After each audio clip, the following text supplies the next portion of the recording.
Here from Drbeen.com. Welcome to one more show. So you may have noticed that in our previous discussions for last few days, there is a very common question. Of course, there are very frequent questions about ivermectin, but a very common question is, how long am I protected by the vaccine or after the general infection? And if I have been infected before and recovered, do I still need the vaccine or not? So we have had this discussion once before. I thought it would be interesting to look at those studies once more, especially in the context of SARS-CoV-1 as well. One, that is the SARS-CoV, the 10 years ago, or more than 10 years ago. So let's look at that. I think the SARS-CoV was 2000, 2 or so. So let's look at that data today. And I have some interesting studies, newer studies to share that data as well. So I'm going to share my screen. And I hope everyone is doing okay. So let me just very quickly look here. So today, Denise was the first one today. Denise, welcome. And then Susan is here. Susan, welcome. DDS is here. Welcome. Shahida is here. Salam. Greetings. Claire, good morning. L is here. Paul is here. Riku USA. L. Shahida. Susan. Steve. Margaret. Rajesh. And Nebu and a lot of folks. So let's start. We will have a talk separately as well. So I wanted to really look at the data today and kind of look at the kind of cells that are going to be important. So this is Drbeen.com. That is one. Then here is the current status with the vaccination. Somebody sent an email to me from Israel, and they helped me with two things. Number one, my surprise that when I say, how is it possible that Israel has over here, for example, if you see here, the doses, total doses administered 5.3 million, doses given per 100 people 58.53. So I take that as 58.53% people vaccinated. So the clarification that was sent from someone in Jerusalem was that some people have gotten 2 doses. So these 58.3 or 5.3 million doses do not mean 2 doses to 5.3 million people. There are some of them who have received 1 dose. Some of them have received 2 doses. So the number of people who received doses are actually lesser. And that is why 30 to 40% is the number of the people who are infected. So thank you very much for this clarification. The second thing was about the name of Israel. So the person enlightened us that it is a biblical word, and it is Yisrael, and I think the il is the more there is stress on that. So Yisrael. So, anyways, hopefully I'm pronouncing it correctly. And he did say that they are used to listening to the English version of it. Anyway, so that is about Israel. And then this is UAE. Again, similar thing here. UK, US has fallen a little bit behind, but still encouraging things. And that is 119 million doses given, 36.7 million doses in the US, and 1.34 million doses per day were administered during the last week in the US, which is a great thing. So this is good. Now, I love this part. This is the worldometer and the active cases in the US. And if you see here, the active cases have now started plateauing, and then they have started moving downwards.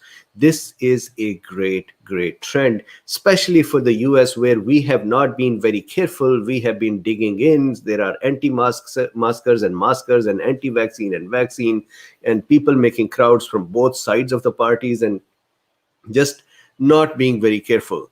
So this is a good news that we are now plateauing and the things are improving.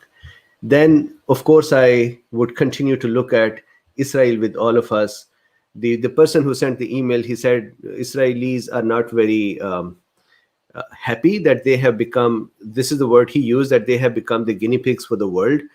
I actually think that it is a good thing that the population is being protected. There is nothing wrong with the vaccine in the long term, in the short term. Yes, there are side effects. And then in very fragile, we have seen that in Norway, it is not a good thing to do because the very fragile cannot take the side effects like nausea and diarrhea. So we should be careful about that. But it is a protection, and that is an important protection. So here is the cases. What is interesting for me was this. Look at this. So this is Israel, and the cases have definitely come down, but they are still not trending downwards. They are now plateauing. And here, this is what worried me. And again, this may be something to do with the data reporting frequency. But if you see here, the active cases have started going back up. So that is surprising for me yet. Total deaths are not yet plateauing. Normally, they would plateau after the new cases are plateauing. And there is definitely a trend downwards. But if you see here, the last part, you are seeing the trend going back up. So that kind of surprised me. And so if anyone has some explanation, or if I can invite someone from Israel who can talk with me, please, if you can connect me, do connect me with someone. I want to discuss this a little more. So with this, let's continue. Here is the first study that I would like to see. So the context is how long the immunity is going to stay. The first study that I want to show is not the SARS-CoV-2, but it is the SARS-CoV-1. And I have talked about this before as well. This is a 2007 study. So it's an old study. And they talk about the SARS-CoV. The basic result of this study is that people continue to have antibodies produced for 2 years after the infection, and the antibodies started going down in the third year. So if you see here, I'm going to go down to the end of this for conclusion. So SARS-CoV-1, I'm providing this for context.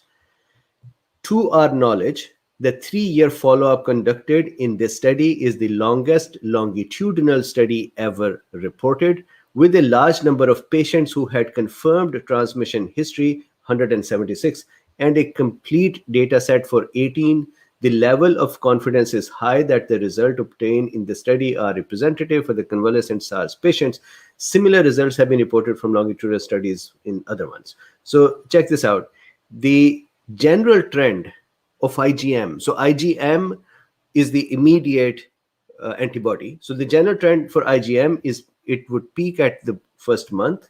Then IgG would peak from 2 to 4 months. And then after that, we show that antibodies would start reducing at the third year. And if I go to the top now, if you see here, respiratory syndrome SARS-specific antibodies were maintained for an average of 2 years, and a significant reduction of IgG positive percentage and titers occurred in the third year. So that is the context. In theory, the SARS-CoV-2 should cause the immune system to behave in a similar fashion. And that means the protection should continue for 2 to 3 years. And this is the B cell protection. This is the antibody protection. There is another study that talks about the cytotoxic T cell protection, and they talk about 10 or more years later, the cytotoxic T cells still remember the virus and attack it when it arrives in our body. So these are the older studies. So that builds the context. Now let's look at this study here. This is a NIH talking about lasting, this is not a study, they're talking about the studies, lasting immunity found after recovery from COVID-19. And so if you see here, the antibody levels, and we'll discuss that. Virus-specific B cell, the plasma cells that would make the antibodies, the virus-specific B cells over time, people had more memory B cells 6 months after the symptoms than the month of the symptoms. So then at 1 month afterwards. So this is an important thing, that 6 months later B cells were increasing. This is what we are seeing with some vaccines as well, that as more and more time is passing, the B cells are actually increasing, and the efficacy of the vaccine is better, let's say 3 months later than a month later. And that is, here is the proof that the B cells just keep proliferating, meaning increasing in number. They keep getting affinity matured. That means they keep becoming more mature for this virus, and they keep becoming more ready for it. So it's a good news. Level of T cells for the virus also remain high. And we'll look into this with diagrams as well. I just want us to kind of look at what I am referencing. Level of T cells for the virus also remained high after infection. 6 months after symptoms onset, 92% of participants had CD4 cells, and I will talk about it. Here is the study that was being referred to, the article in NIH. So I'm going to now show this study, and let's look at the illustration that I have.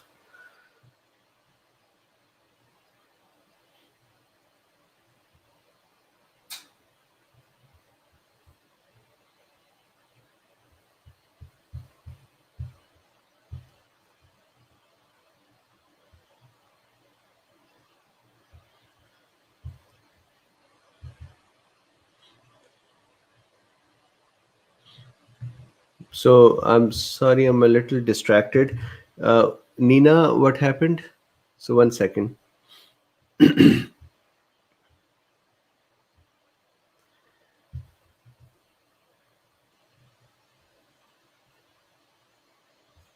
Let me look at this. I can't do two things together. I just saw Nina's message. My neurologist thinks I've permanently damaged my feet and legs, spinal cord lesions. I can't work more than 2 hours. That is so sad, Nina. I'm so sorry to hear that. And is there any rehabilitation process?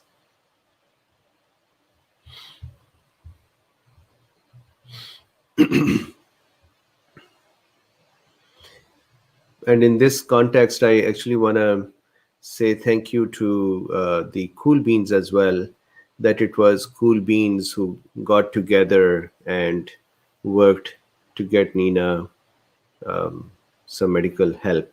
So thank you to everyone, and Nina, hope you feel better.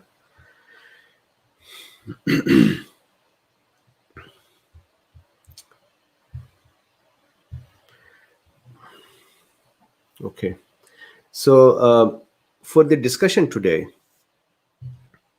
the important thing is to keep this diagram in your mind, because we're going to talk about the cells here. So first of all, this part is the innate arm. So that being macrophages, dendritic cells, neutrophils, natural killer cells, and complement system and other proteins. So that is all innate arm. I have just made one of them the macrophage. And here the macrophage is connecting with the SARS-CoV-2 through a toll-like receptor. We know that it is going to then eat that virus up, then digest it, break it down, and then on the other side, it's presenting it to the naive T cells. Here is a naive T cell. Keep this in mind, because we're going to talk about the memory cells. Naive T cell is a helper cell. It would connect with the macrophage or the dendritic cell. There would be some co-stimulations, and as a result, the naive T cell, in the presence of interleukin 4 or absence of interleukin 12, it will become a T helper 2 cell. Or in the presence of interleukin 12, it will become a T helper 1 cell. Now, T helper 2 and T helper 1 cells are also called CD4 positive. Naive T cell is also called CD4 positive. Of course, it is a naive T cell that is becoming T helper 2 or T helper 1. So keep an eye on these, because there will be memory cells that will be developed from these T cells. So as we look forward in the studies, you would see that studies are going to talk about two kinds of T cells. They would talk about helper T cells, and these are the ones that I'm showing here, or they would talk about cytotoxic T cell, And this little monster over here with the mouth open and having a perforin in one hand and granzyme in the other hand, this is a cytotoxic T cell. Its function is to kill the virally infected cells or cancerous cells. And here, this is the T helper 2 pathway. We know this, that this is the normal B cell. So again, we'll talk a lot about B cell today as well. B cell, in the presence of interleukin 4 and 5, becomes activated, does proliferation, means increases in numbers, and becomes a plasma cell that makes antibodies. And so keep an eye on the plasma cells as well. A number of plasma cells will then become memory cells. So there will be memory cells from the B cells. There will be memory cells from the cytotoxic T cells. There will be memory cells from the T helper 1 and T helper 2 cells. These are the cells that would become memory. So let's look at now the study. So here is the study. This study is Feb 5th, 2021. So recent study. So today is what? Feb 4th. They have Feb 5th. So maybe the date was changed, but this is a Feb study. 188 patients were followed. These patients were SARS-CoV-2 confirmed patients. Then they had recovered and their blood samples were collected for 6 to 8 months. So that is like if I got infected and recovered, and then I am asked every month to come in and donate my blood sample so that they can run labs on it and see what kind of cells and what kind of antibodies are present. So the samples were collected, 254, 51 people, convalescent people or recovered people, provided their blood over 6 to 8 months. So that is a longitudinal blood sample. And if you see here, they collected 43 blood samples over 8 months. And what they looked at was how many antibodies are present, what kind of antibodies are present for SARS-CoV-2. Of course, a person's blood will have antibodies to many things. So they were more interested in SARS-CoV-2 antibodies, for example, IgM for SARS-CoV-2, IgG for SARS-CoV-2, IgA for SARS-CoV-2, and so on. So one, they looked at the antibodies. Second, they looked at the helper cells. So we just looked at the diagram above, CD4 positive cells, that is T helper 2 or T helper 1, their cells or their memory cells. Then is the cytotoxic T cell. So they looked for them as well. And then finally, the plasma cell or the B cells. So they're looking at the plasma cell. They're looking at the product of the plasma cell, that is the antibody. And then they're looking at the helper cell and they're looking at the cytotoxic T cell. What did they find? What they found was interesting. That was this. They saw that in up to 8 months. And why is the study goes up to 8 months? Because we have not lived with SARS-CoV-2 for a very long time. So because of that, the study has, maybe they're still collecting blood from some people and they are still going to continue to observe for coming months. What they saw was that antibodies over 8 months started reducing. And we have talked about it, that it is actually fine for antibody titers to reduce because the cells have nothing to do. The SARS-CoV-2, the cells that are against the SARS-CoV-2, there is no SARS-CoV-2 present. So they don't just keep churning out the antibodies. They go to sleep, they rest, and they would wait for the SARS-CoV-2 to come in. So naturally, the titer of antibodies reduce. They saw that IgG continued to stay for a elevated level compared to the other antibodies, for example, IgA. And this is an interesting one. So if IgA is less, that means virus can enter our mouth, nose, eye, and other wet surfaces and can survive there because IgA levels are less. And that means it may actually replicate there a little bit, and then it may even be shed. But the question is the quantity of the virus.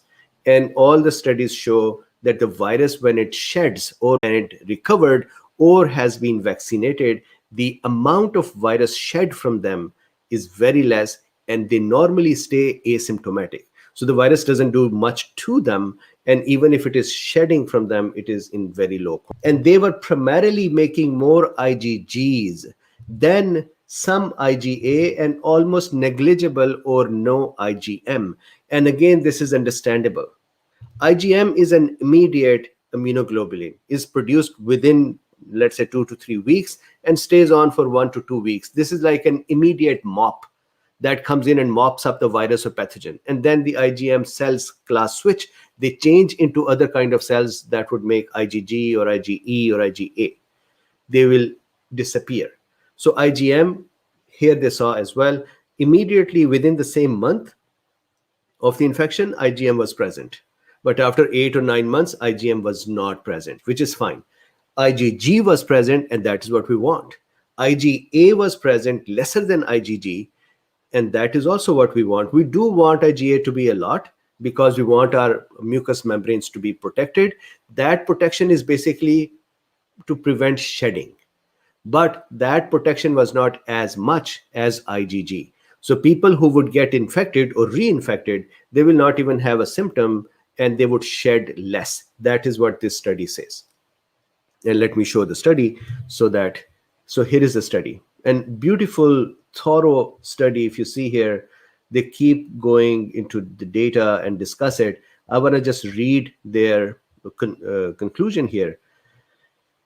Look at this. Substantial immune memory is generated after COVID-19 involving all 4 major types of immune memory.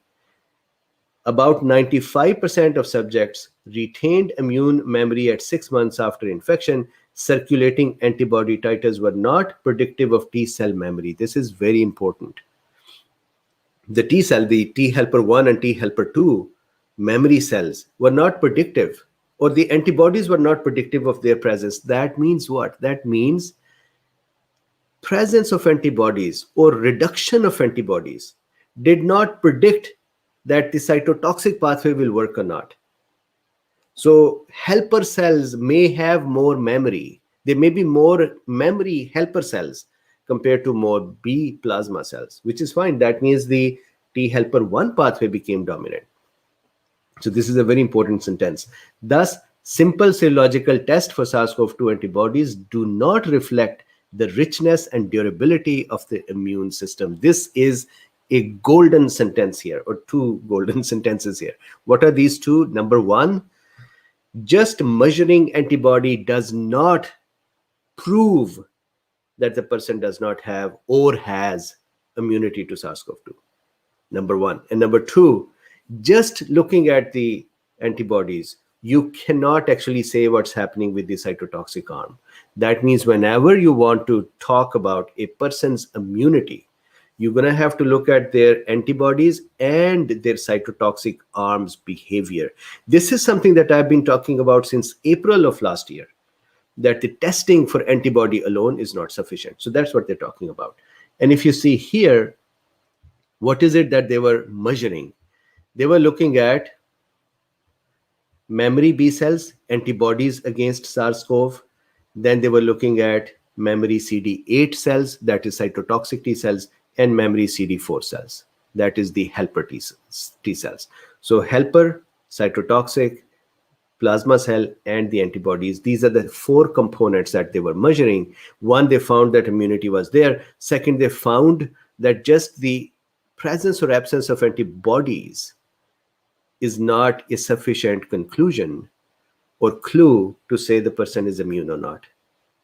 So this is a beautiful study. And again, it is, what is the date? Why did I see Feb 5 here? Here, Feb 5, 2021. So somewhere there is Feb 5. I have Feb 4.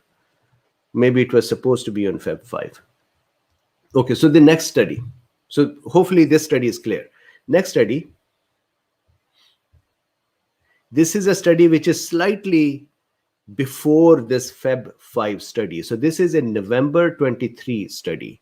My apologies, my computer is a little slow. So here is the this is the November 23. So let me open up.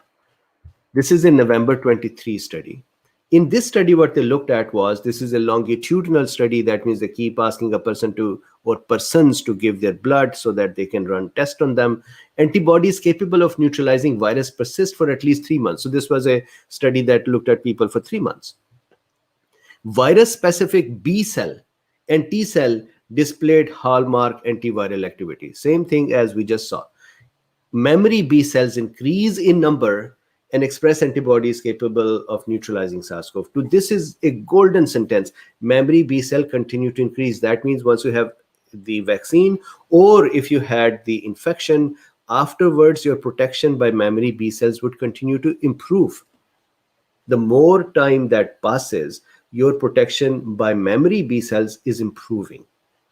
So this is in contrast to this, that people continue to say that as the time passes, the immunity goes down.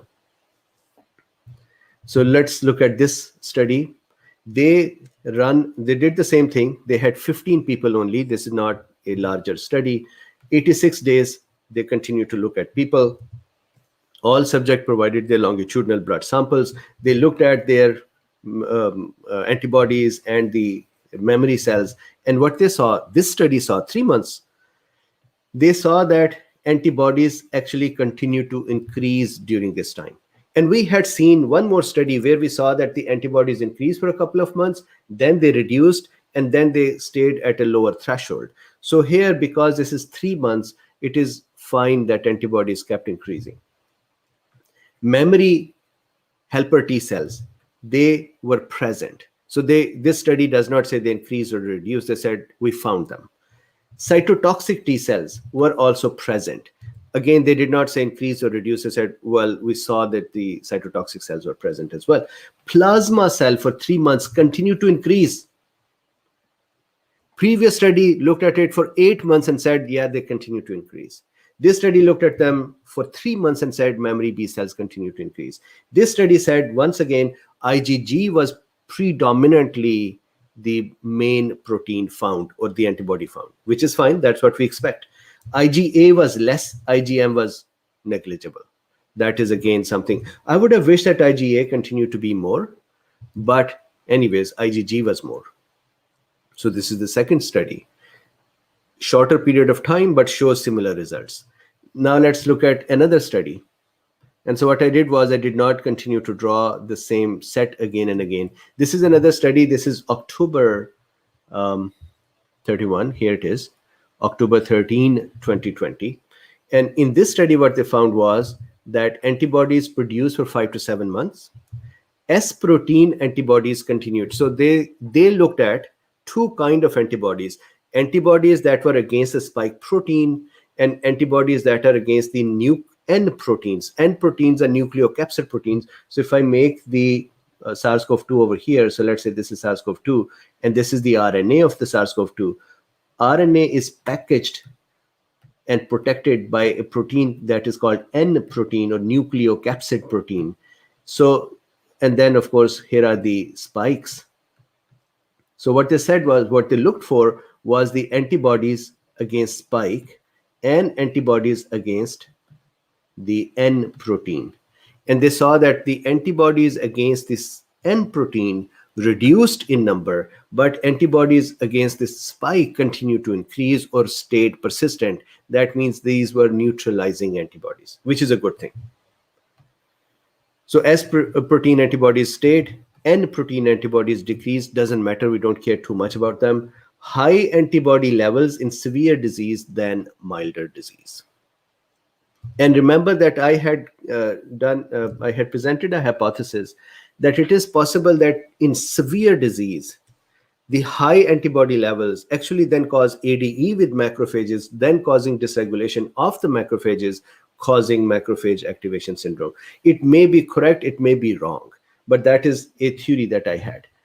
And then finally, this is a blog post by NIH's director. As much as it is NIH we're talking about, there is, in this blog post, they talk about some healthcare workers who they had been monitoring in UK to see what is their antibody level and protection level. So this is interesting to see as well. So here, Oxford University Hospital from April to November 2020, They took 12,000 healthcare workers, and they took their blood work and they followed them. At the start of the study, 11,052 of them tested negative for antibodies against SARS-CoV-2. That means they never had the infection before. But the other 1,246 tested positive for antibodies. After the initial testing, all participants received antibody test once every 2 months. So they kept following them. And check this out. Actually, there is another interesting part here. What the researchers discovered was rather interesting. 89 of 11,052 healthcare workers who tested negative at the outset later got a symptomatic COVID-19 infection. 89. Another 76 had asymptomatic, so who originally tested negative, tested positive for COVID-19 despite having no symptoms. So again, we are talking about 12,000 people. Out of those 12,000, 11,052 did not have the antibodies. Out of these 11,052, there were 89 who became sick with COVID and developed antibodies, and 76 did not become sick and developed antibodies, almost equal. So from this, again, I do not know if it can be generalized. From this, it almost seems like if 10 people become sick in a community and show symptoms, there are another 10 that have recovered and shown no symptoms. That has an impact and influence on the herd immunity calculation. But anyways, this is here. What is interesting here is just 3 of these more than 1,400 antibody positive individuals, so 3, subsequently tested positive for SARS-CoV-2. So that is a reinfection. What's more, not one of them had any symptoms. What does this mean? What this means is they were infected at some point. They developed antibodies. Now, when the virus arrived in their mouth or nose or conjunctiva once more, of course, here, if they were testing them, they were looking at their oropharyngeal area, so mouth and nose. They found the virus there, but there were no symptoms. Now, becoming infected and recovering is no guarantee that we will not get the virus again.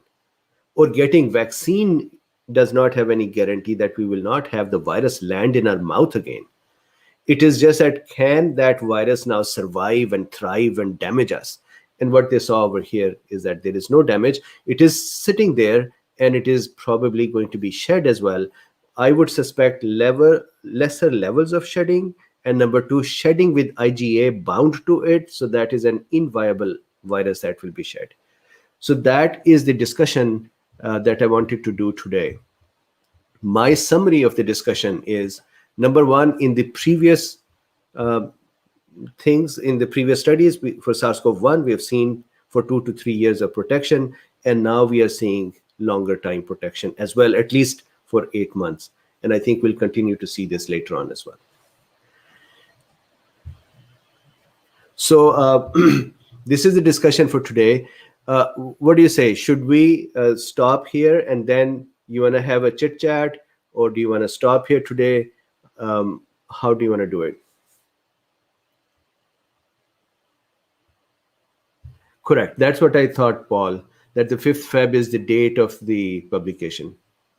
They may have released online version now. Yes. So what do you want to do? Should we hang up now and come back later?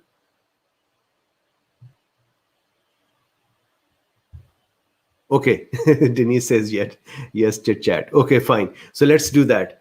I'm going to hang up. So my customary message, please like, subscribe, and share. There is a link in the description if you would like to be my patron to continue to develop such lectures, not just for COVID, then in future for other things as well, and continue to help people plus healthcare professionals and students. So that can be your everlasting help for the medical field. So that is one possibility. There is if you wanted to buy me a coffee, I love coffee. There is a link for that as well. And there is a link if you just wanted to support my work, there is a link for that as well. So thank you very much for this. and I'm going to hang up now, and I'll appear again in a few minutes.